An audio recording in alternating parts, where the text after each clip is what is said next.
to Netflix.com. Make a list of the movies you want to see. It's easy. The history of Netflix almost went in a very different direction.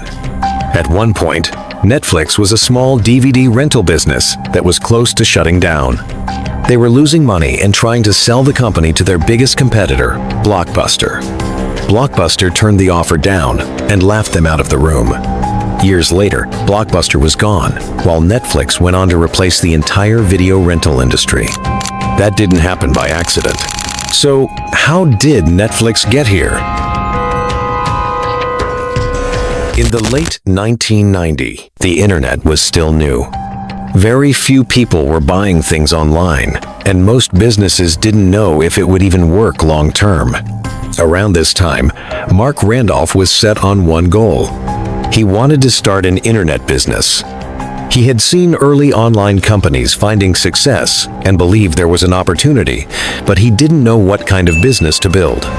For months, he carried around a notebook, writing down ideas and thinking through possibilities. As he studied different online businesses, one thing stood out. The strongest companies were the ones that didn't rely on one-time sales. They made money by selling to the same customers again and again. Marc didn't lack ideas. He had too many of them. He would pitch one idea after another to his business partner, Reed Hastings. Personalized products, niche items, things people might buy once and never come back for. Reed rejected almost all of them. His reasoning was simple. Custom products took extra work every time someone placed an order, which meant the business couldn't grow efficiently. After dozens of failed ideas, Reed pushed the conversation in a different direction. Instead of asking what people might buy once, he asked what people would keep paying for over time. They needed a product that customers would come back to again and again. That shift in thinking narrowed their options, but it brought them closer to something that could actually work. Around this time, Reed Hastings was dealing with a small but frustrating problem. He had returned a movie late to Blockbuster and was charged a large late fee. It wasn't the money that bothered him most. It was the system itself. Movie rentals were built around penalties. If you were late, you paid more. If you forgot, you paid even more. That frustration led to a simple thought. What if renting movies didn't work this way at all? The idea was straightforward. Instead of going to a store, people could rent movies online and have them sent to their homes. At first, it sounded promising, but once they thought it through, problems started to appear. At the time, movies were still rented on VHS tapes, and VHS tapes were not practical to ship. They were large, heavy, and expensive to mail. They were also easy to damage in transit. Shipping VHS tapes would cost too much and create more problems than it solved. Compared to physical rental stores, mailing movies made no economic sense. Once this became clear, the idea of renting movies online fell apart. It looked like a dead end. But not long after, something changed. A new format was starting to appear, and it would quietly reopen the idea. Not long after, Reed Hastings came across information about a new format called DVDs. DVDs were much smaller and lighter than VHS tapes. They were cheaper to ship and easier to store. In many cases, they could be mailed using a standard envelope. At the time, almost no one owned a DVD player. Very few movies were available on the format, and almost nobody was renting them online.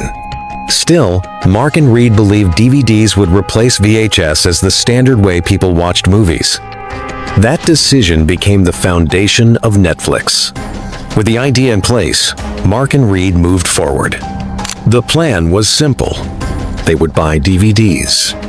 They would build a website where people could choose a movie. They would mail the DVD to the customer, along with a prepaid envelope to send it back. To fund the company, Reed Hastings invested money from a previous business. Marc Randolph couldn't afford to put in much himself, so he turned to his family for help. His mother became one of Netflix's first investors. They set up a small office with very little money. The furniture was basic, the tables were cheap, and the team was small. Early employees were paid below average wages and promised stock options instead. Even the company name wasn't settled at first. but they eventually chose a name. That name was Netflix. On launch day, the Netflix website went live to the public. At first, there was silence. Then the first order came in. Then another. And then more. As traffic increased, the website began to fail. The servers couldn't handle the demand, and the site crashed. When it came back online, it crashed again. Inside the office, problems stacked up quickly. They ran out of servers. They ran out of shipping boxes. They ran out of ink for printing labels. By the end of the day, the team was exhausted. But the numbers mattered. People were ordering movies. The system was unstable, but the demand was real. After the launch, another issue became clear. Most customers were not renting DVDs. They were buying them instead. Selling DVDs meant Netflix was offering the same product as every other retailer. Anyone else could sell the same movies for similar prices. Renting DVDs was different. A single DVD could be rented out many times, which made the business more durable and harder to copy. The problem was that customers weren't choosing rentals yet. And if that didn't change, the business would not last. Not long after, Netflix was approached by Amazon. At the time, Amazon was expanding beyond books, and DVDs were on its list. Its founder, Jeff Bezos, explored the idea of buying Netflix instead of building a competing service from scratch. For Marc and Reed, this was a serious moment. Selling would mean quick money and less risk. They decided not to take the offer. Instead, they chose to focus fully on DVD rentals. That meant stepping away from DVD sales, even though sales were the part of the business bringing in the most money at the time. They gave up what was working in order to build something that could grow. While other companies focused on physical stores and late fees, Netflix focused on structure. They moved toward subscriptions. No return dates. No penalties. It was a small change on the surface, and most people didn't notice it at the time. But that shift changed how customers used the service and how the business could grow. From that point on, Netflix wasn't just renting movies. They were building a system that would shape everything that came next. You know, we've gone through a lot of changes, and we've always figured them out one by one. We lead by a significant margin in streaming, and streaming is continuing to grow around the world. Compete with Fortnite more than HBO, meaning that Fortnite gets a lot more hours of viewing, and ultimately it's about competing for those hours of viewing.